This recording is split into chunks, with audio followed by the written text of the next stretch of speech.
Assalamualaikum warahmatullahi wabarakatuh. Jumpa lagi bersama Bang Jo di acara Bang Jo, tentunya di TikTok. Kita di toko ada Dika lewat di depan rumah. Kebetulan tadi ada orang lewat namanya Dika, jadi tersampaikan. Yang belum tip-tip silakan tip-tip dulu biar tambah seru, biar tambah memukau. Pokoknya belakangnya harus ada UU-nya biar sesuai dengan kemanusiaan dan berkata yang beradab. Yang baru gabung silakan tip-tipnya jangan lupa, karena tip-tip itu gratis ya. Tip-tip itu gratis. Bagiin dulu di mana ya? Bagiin di mana ya?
Bentar.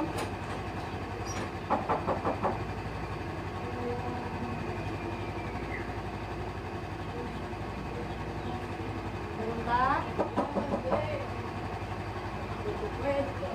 Waalaikumsalam.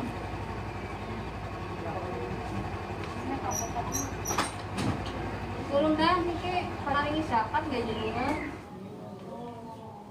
Sing sekolahane kula. Tapi di foto ya, ini gue bukti. Iya kali kulo. Sok.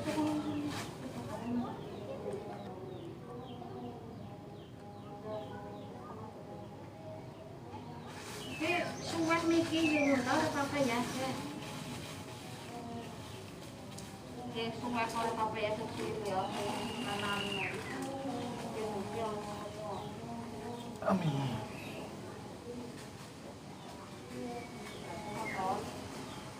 Makasih ya. Makasih Kang. Makasih Mbak.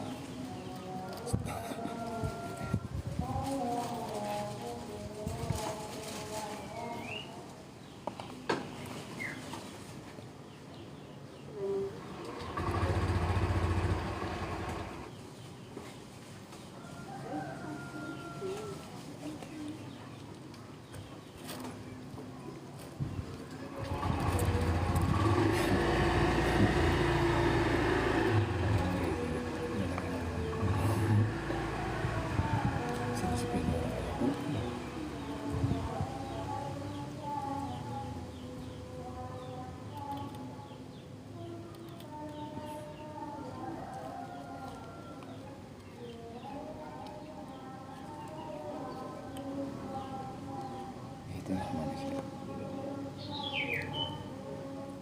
Ada kekurangan, ada kelebihan. Kalau cantik ya cantik yang muda.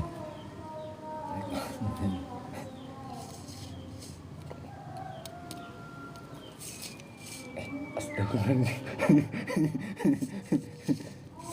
Sorry. Assalamualaikum warahmatullahi wabarakatuh. Sorry guys, tadi kena hairah.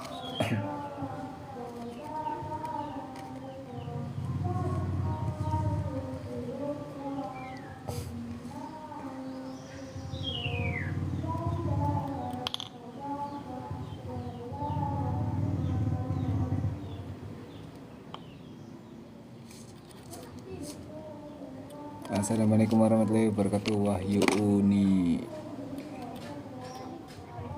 Tadi sampai mana ya ngobrolnya ya?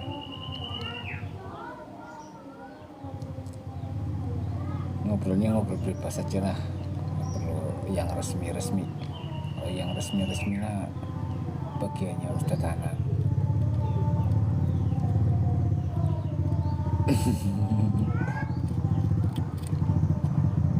Assalamualaikum warahmatullahi wabarakatuh. Warti 123.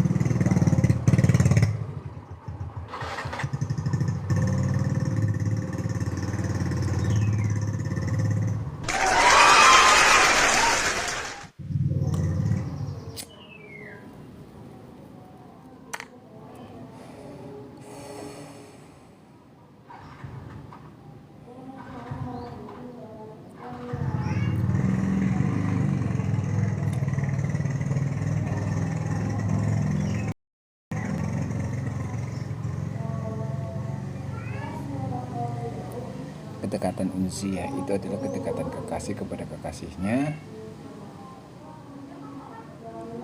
yang membuat hudur atau lupa. Hairo ahadiyah.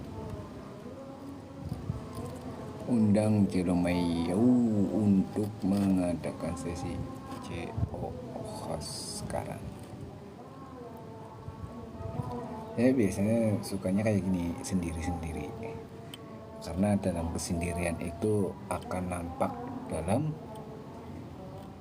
makna. Setidaknya makna dalam memahami kehidupan. Walaupun hanya sebatas satu batang rokok atau satu gelas kopi, tapi ketika kita sendiri itu lebih harmonis. sehingga nampak dalam keadaan zahir dan batinnya, kedekatannya, rasanya, dan juga cahayanya.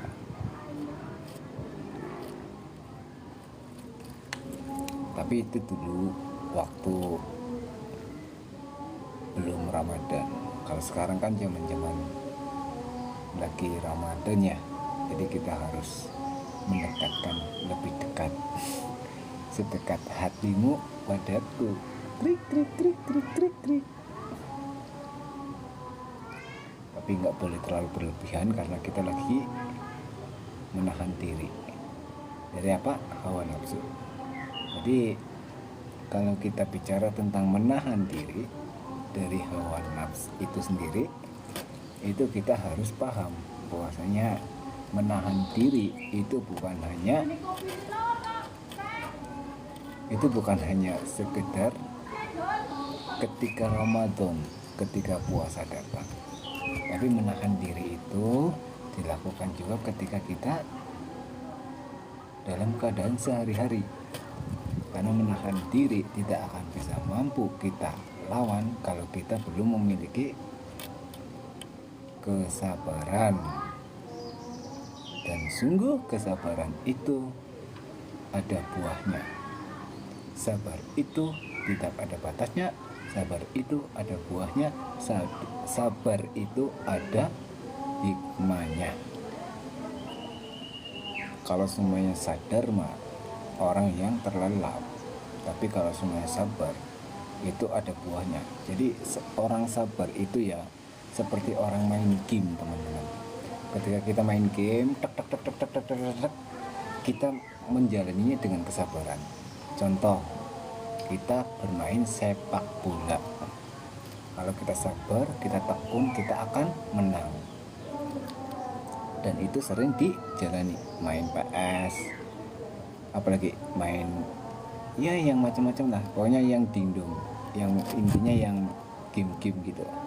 Kalau saya nggak terlalu suka sama game, jadi nggak terlalu mendalami tentang game itu. Cuman dalam pemahaman saya tentang game di bab sabar ini itu penting, teman-teman. Ketika kita main game tidak memiliki kesabaran, maka kita akan terlalaikan. Kita akan mendapatkan omongan-omongan yang gak enak. Yang ngomong siapa? Lisan kita sendiri. Jadi lisan kita itu ngomongin diri kita sendiri, bahkan ngatain diri kita sendiri dengan ucapan-ucapan kebun binatang. Tapi kalau kita sabar, maka kita akan diuji. Sabar. Akhirnya habis waktu kita menang. Akhirnya kita mendapat buahnya. Jadi buah dari sabar itu ada buahnya, sabar itu ada hikmahnya, dan sabar itu tidak terbatas.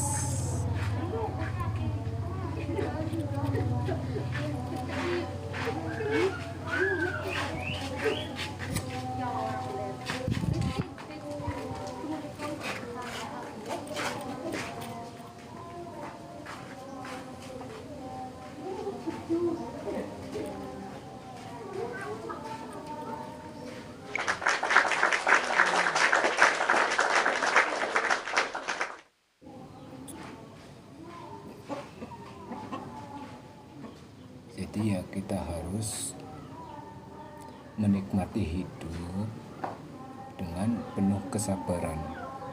Karena ketika kita hilang kesabaran kita, maka kita akan ada dua keadaan ketika kita hilang kesabaran. Yang pertama, kita akan menjadi temannya iblis, setan, jin.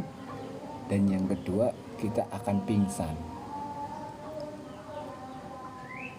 Dan kalau itu dua-duanya tersadarkan, maka kita akan mendapatkan hidayah. Hidayah itu sebuah ampunan.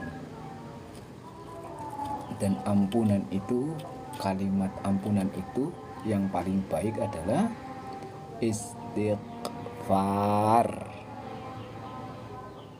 Jadi istighfar itu adalah ampunan. seolah-olah kita mohon ampun. Zalamtu nafsi ya Allah, zalamtu nafsi ya Rabbi. 3 kali. Zalamtu nafsi ya Allah, zalamtu nafsi ya Rabbi. Zalamtu nafsi ya Allah, zalamtu nafsi ya Rabbi. Jadi ketika Allah Rabbi disebutkan, maka akan nampak dalam kebesarannya. Tapi ketika Rahman dan Rahim diturunkan, maka akan nampak dalam cahayanya sebagai titik terang atas dasar keberadaannya. Dan disitulah letak dari cahaya cinta Allah kepada hambanya dan hamba kepada Tuhannya. Tentunya disertai dengan rasa zauq, rindu. Karena ketika sampai kepada rasa cinta akan terasa hambar teman-teman, jika tidak ada zauq, jika tidak ada rindu. Maka dari itu kita harus terapkan, sampaikan, jelaskan perkara apapun yang berhubungan dengan kesabaran itu. Kalau kita memang punya pengalaman dan pengetahuannya, sehingga kesabaran itu tidak dimiliki oleh orang-orang yang di pinggir jalan doang teman-teman, tapi dimiliki juga sama orang-orang yang sedang berpuasa, dimiliki juga sama orang-orang yang sedang berjualan, dimiliki juga sama orang-orang yang sedang bermajelis, dimiliki juga pada orang-orang yang sedang taraweh. Karena kalau nggak ada kesabaran di dalam diri mereka, maka akan terjadi perkara-perkara yang bersifat 2 hal tadi. Yang pertama, pingsan sehingga sadar. Yang kedua, akan menjadi sahabat iblis, yaitu sahabatnya setan dan jin.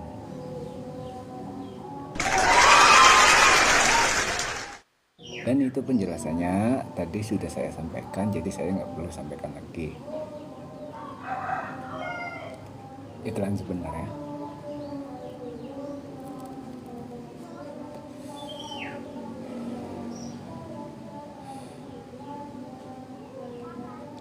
Terus bagaimana caranya menjaga kesabaran? Caranya menjaga kesabaran adalah pertama-tama kita harus ikhlas, ridho. Ikhlas dan ridho itulah yang akan menjadi bekal kita menjadi orang yang sabar. Kalau dibalik, gimana sih caranya ikhlas dan ridho? Cuma satu caranya, sabur. Maka dari itu Allah menyampaikan dalam firman-Nya, wa basyiris sabirin, sampaikan berita gembira kepada orang yang bersabar. Jadi ketika kita ditanya bagaimana caranya bersabar, jawabannya ada 2. Yang pertama ikhlas, yang kedua ridho. Ikhlas untuk niatnya, ridho untuk menjaga keikhlasannya. Karena kalau semuanya ikhlas ini hanya diniatkan doang, tapi nggak dijaga dalam keriduannya Allah Subhanahu wa Ta'ala, maka di tengah bisa bubar, di akhir bisa bubar. Tapi kalau semuanya keduanya dibarengi dengan keyakinan yang pasti di dalam hati, An-Najm ayat 11, maka in tansurullaha yankurkum wa yusabbit aqdamakum. Ya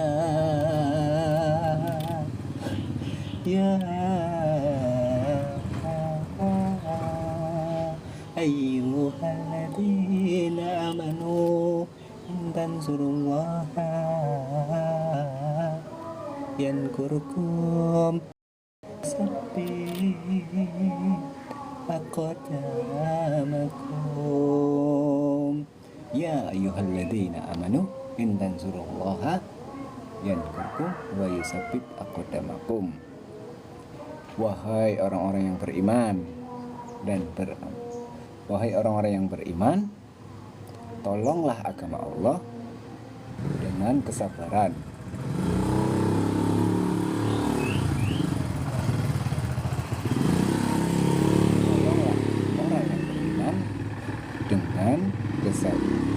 Wahai orang yang beriman, tolonglah agama Allah dengan kesabaran.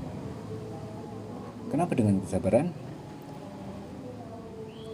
Wal as inal insana lafi khusr illa alladzina amanu wa amilus solihati wa tawassaw bis sabr. Artinya cari sendiri. Tolonglah agama Allah, maka Allah akan menolongmu. Dengan apa? Dengan menaikkan kedudukanmu, sehingga kedudukanmu akan teguh di atas langit. Walaupun di dunia menolak, kalau Allah menerima, maka tidak akan ada yang bisa menghalanginya, baik secara zahir maupun batin.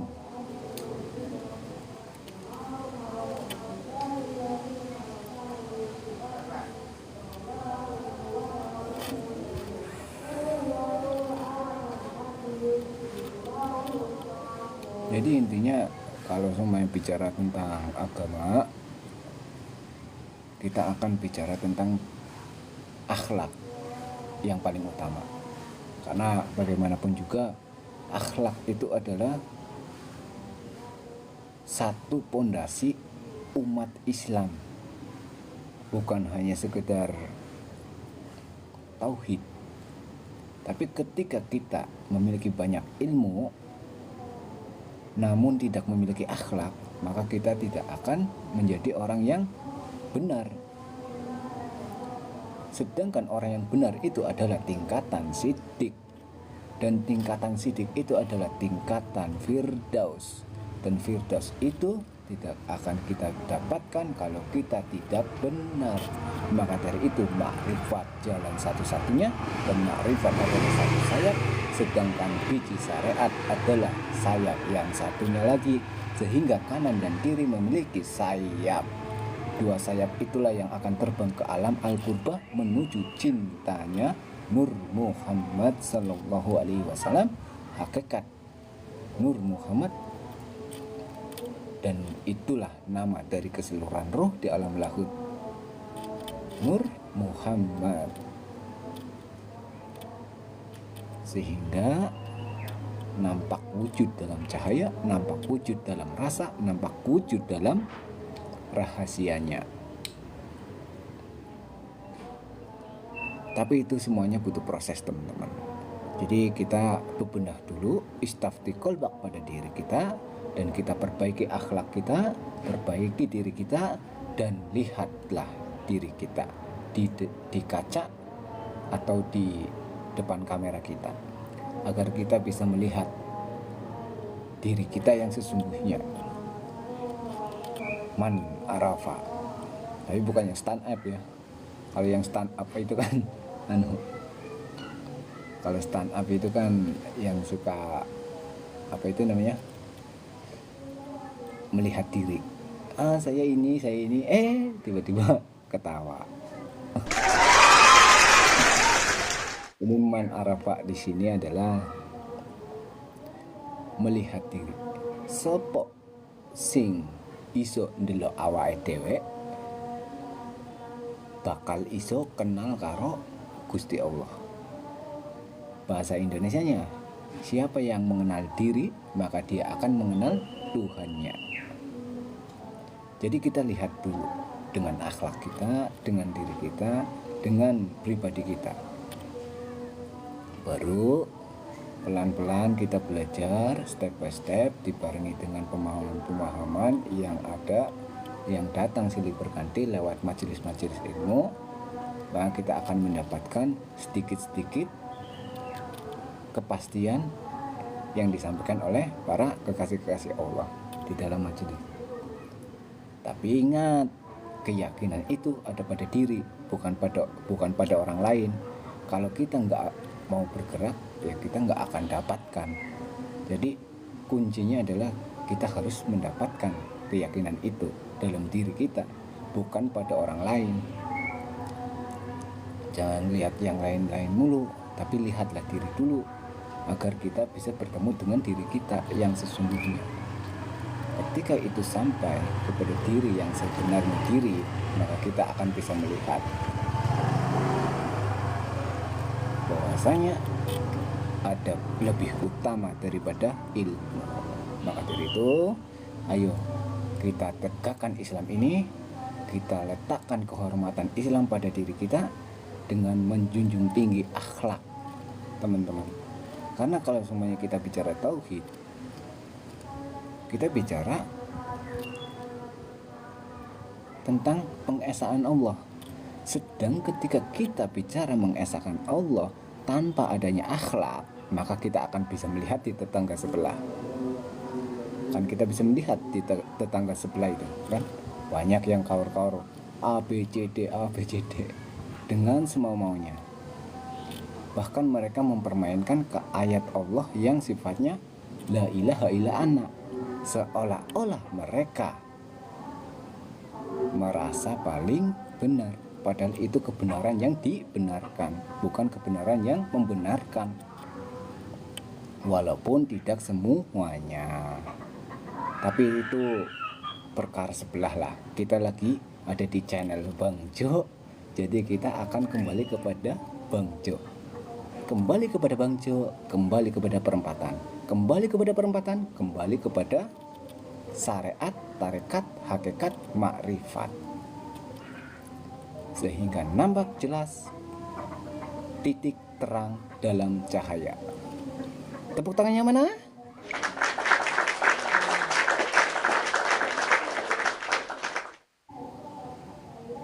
Jadi kalau kita bicara Bang Jo, kita jangan jauh dari perempatan, teman-teman. Ya boleh-boleh saja kita bicara ilmu, boleh-boleh saja kita bicara tentang ma'rifat, boleh-boleh saja, nggak masalah. Tapi yang penting kita harus memiliki akhlak, teman-teman. Karena akhlak itu salah satu titik terang kita untuk menuju tauhid. Karena kalau semuanya kita bertauhid tanpa memiliki akhlak, maka kita tidak akan mendapatkan cahayanya. Kita hanya akan terperdaya oleh perkara-perkara yang buruk. Asy-Syam ayat 8. Ada jalan buruk, ada jalan takwa. Kalau kita mengikuti Rasulullah, kita harus bertakwa, beriman dan beramal soleh. Maka itu akan menjadi jembatan kita menuju kepada al-qurbah. Jalan buruk, perkara-perkara yang bersifat duniawi yang disertai dengan cinta, hubud dunia, yang di situ akan kita kenalkan kepada diri kita sendiri ketika sampai kepada kerongkongan. Secara zahir dan batin mungkin memang sedikit baru dalam pemahamannya, tapi ketika mereka melewati dan menjalaninya secara jelas, gamblang dan tegas, maka kalian akan bisa memahami. Oh, dan ketika kalian mengatakan oh, disitulah letak kekosongan pada diri. Namun kosong itu harus tetap kalian isi agar nampak dalam wujud nun. Nun apa? Ya nun. Tapi itulah manusia. Terkadang kita harus mengenal diri dulu. Siapa kita dan siapa yang ada di hadapan kita, sehingga kita tidak samar dalam pandangan zahir dan pandangan batin. Oke, yang baru gabung silakan tap-tapnya. Jangan lupa, saya mah di sini cuma ngumpul untuk ngobrol-ngobrol biasa dan sekedar untuk berbagi wawasan, pengalaman dan pengetahuan.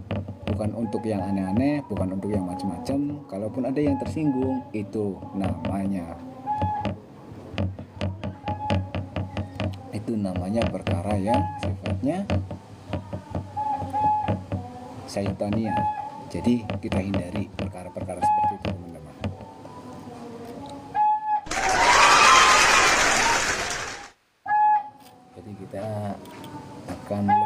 kepada perkara adab. Karena bagaimanapun juga kita manusia nggak boleh mempertaruhkan adab demi ilmu. Karena percuma kalau kita punya ilmu tapi tidak punya adab, maka ilmu itu akan terasa hambar. Ilmu itu akan tidak ada nilainya di mata Allah dan kekasih-kekasih Allah. Barang siapa mengikuti suatu kaum, maka sama dengan kaum yang diikutinya. Dan barang siapa mengikuti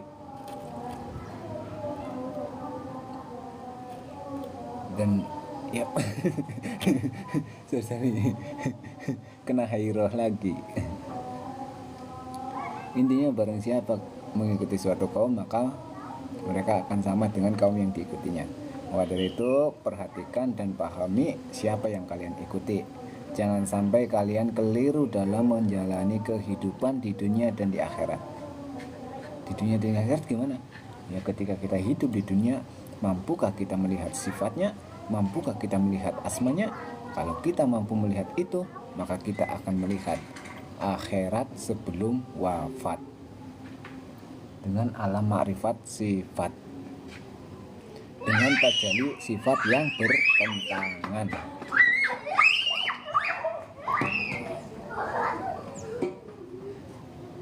Kenapa disebut bertentangan? Karena kita harus melihat sifatnya, teman-teman. Sedangkan sifat itu adalah wujud. Lalu kenapa dengan wujud itu, teman-teman? Apakah kalian tidak bisa melihat dengan wujudnya melalui sifatnya? Maka dari itu Ali bin Abi Thalib menegaskan dalam kalimatnya, Ali bin Abi Thalib menegaskan dalam kalimatnya bahwasanya aku melihat Tuhanku. Nih, dengerin ya. Aku melihat Tuhanku yang aku lihat dengan cahayaku yang ada di dalam jubahku. Sehingga ketika aku melihat jubahku yang ada di dalam jubahku, aku melihat Tuhanku yang ada di dalam jubahku, itu adalah sebuah kias, teman-teman, bukan sebuah pemahaman yang harus ditempatkan pada zatnya, bukan. Tapi itu adalah sebuah kias yang menunjukkan bahwasanya aku melihat Tuhanku dengan cahaya rinduku. Cahaya rindu itu bisa menyampaikan kita kepada cintanya. Contoh, kita rindu kepada orang tua kita. Jadi ini kiasnya ya, teman-teman. Kita rindu kepada orang tua, kita sedang di dalam perantauan. Ketika kita sampai kepada rindu itu, maka kita akan tersampaikan wujudnya dalam pandangan basirah kita. Jadi cahaya itu nampak dalam diri kita, dalam hati kita, dalam pemahaman kita. Kita pandang wajah ibu kita, tiba-tiba nampak. Akhirnya rindu itu tersampaikan. Pengen pulang nggak bisa, akhirnya dia telepon. Lalu dia bisa melihat wujudnya lewat HP-nya, walaupun dia belum sampai kepada rumah, walaupun dia belum sampai ke akhirat, tapi dia bisa melihat kuburannya. Walaupun dia belum sampai ke rumah, dia sudah bisa melihat rumahnya. Dengan apa?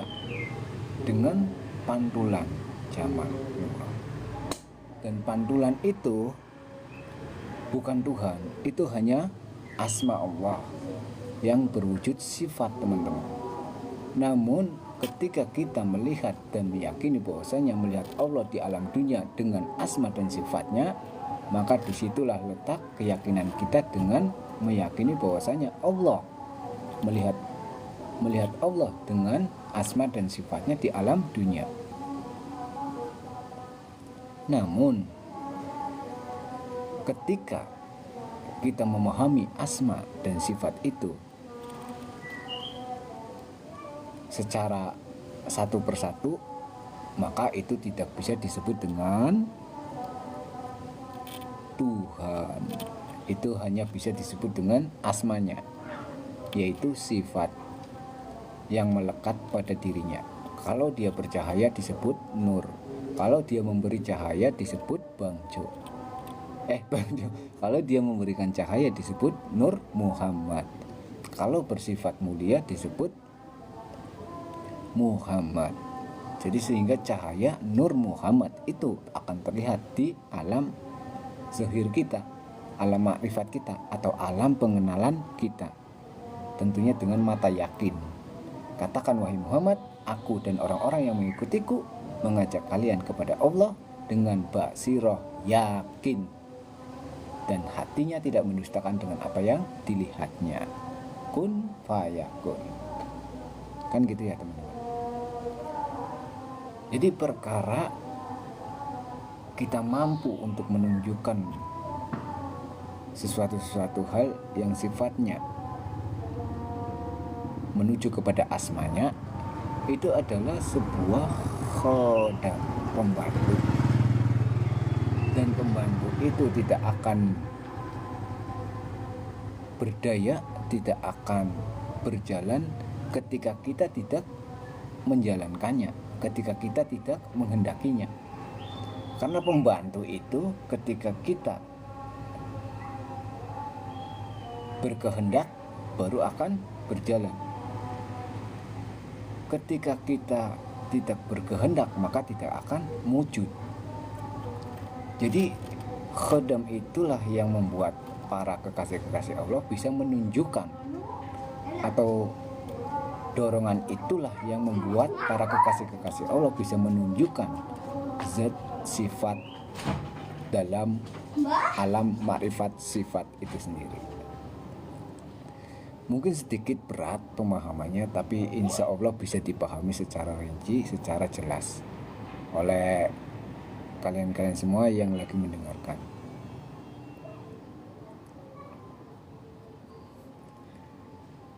Jadi teman-teman, intinya ketika kita bisa rindu kepada Allah Subhanahu wa Ta'ala dengan bentuk kasih dan sayang, maka itu adalah cinta yang berwujud fuad, yang akan bermanfaat.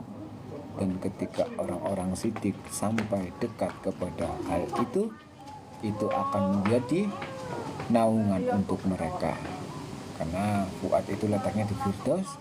Dan kalau kita mengkiaskan Firdaus itu atau Jabarut itu atau Ma'rifat itu ibarat daunnya, dan daun itulah yang bisa membuat kita bernaung. Jadi kita mudah-mudahan channel ini bisa menjadi inspiratif dan bisa menjadi naungan untuk sesaat, karena kita tahu sendiri Ramadan kali ini tidak ada buah yang tumbuh. Ramadan kali ini tidak ada buah-buahan yang tumbuh. Jadi kita belum bisa mengambil hakikatnya. Jadi kita ngambil daunnya aja untuk bernaung, teman-teman. Tapi ingat, jangan dipotong. Kalau dipotong nanti yang punya prangpang, nggak punya daun, akhirnya kebingungan ketika hujan. Tanahnya jadi becek, hujannya jadi anginnya sepoi-sepoi karena nggak ada pertahanan. Jadi kita fokuskan pada fuad itu, pada ma'rifat itu, pada orang-orang yang memiliki rindu untuk sesaat bernaung, teman-teman. Jangan kita melulu, maksudnya jangan kita melulu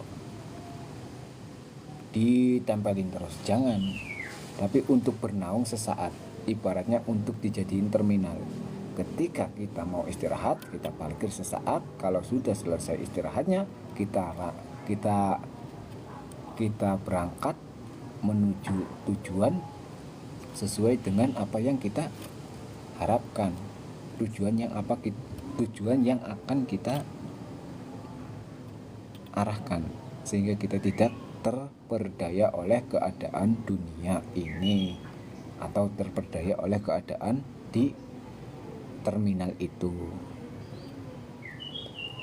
Cari terminal, cari colokan HP, ngecas sebentar, udah penuh, cabut, jalan lagi, nggak masalah.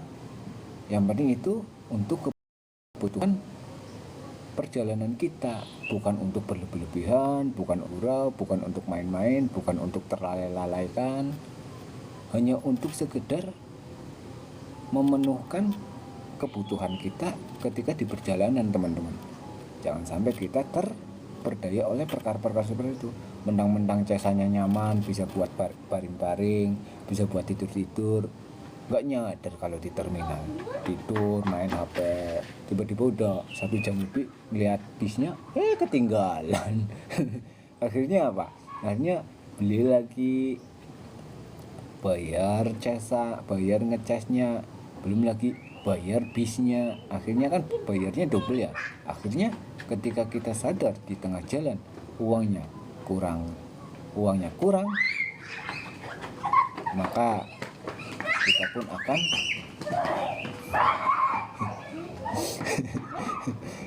pun akan tersendat, terhalang, sehingga kita harus mencari lagi, memahami lagi, kerja lagi, nyari ilmu lagi, istiqomah lagi, diulang dari awal, karena dompetnya kosong. Kalau udah keisi baru berangkat lagi, jalan lagi, kan sakit ya kalau kayak gitu ya. Tapi kalau semuanya kita melakukan kehidupan kita sesuai dengan berkemanusiaan dan beradab yang beradab, sesuai dengan apa yang sudah Allah tentukan, sesuai dengan kebutuhan Allah, atau sesuai dengan apa maunya Allah, dengan menyebutnya dengan kebutuhan, maka kita akan sampai kepada tujuannya, walaupun kita tetap harus siap siaga di perjalanan. Tapi ketika kita selalu mengikuti kebutuhan yang ada, maka kita akan mendapatkan perjalanan yang luar biasa dan perjalanan yang sangat menyenangkan. Walaupun mungkin sampai ke sana ngepres, tapi kan dengan sampainya kita ke sana, sampainya kita kepada tujuannya, maka kita akan bisa mendapatkan ridhonya, cintanya, kasihnya, sayangnya, sehingga semuanya mudah bagi Allah dan mudah untuk menjalankannya, sehingga istiqomahnya, ketekunannya, kesenangannya, kebahagiaannya akan menjadi sempurna secara basir dan roh kita, teman-teman. Oke, segala sesuatu yang baik datangnya dari Allah, dan segala sesuatu yang salah itu karena bangsa manusia biasa yang tidak sempurna. Jadi jika ada salah kata maka maafkanlah. Wabillahi taufiq wal hidayah. Assalamualaikum warahmatullahi wabarakatuh.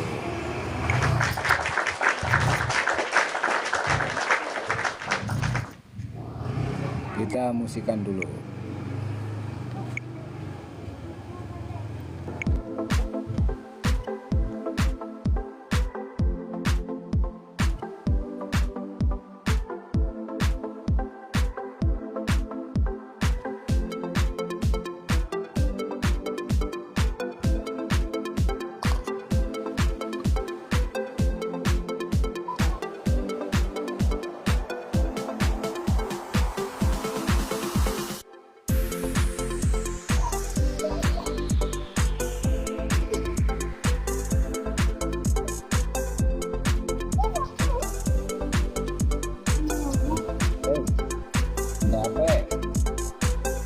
Jangan disenggol ya, ada apa?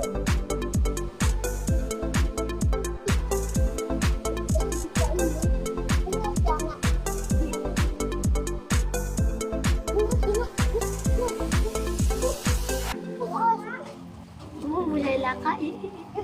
Iki siapa, weh? Apa, Dek? Kenapa? Jangan disenggol ya.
carry on.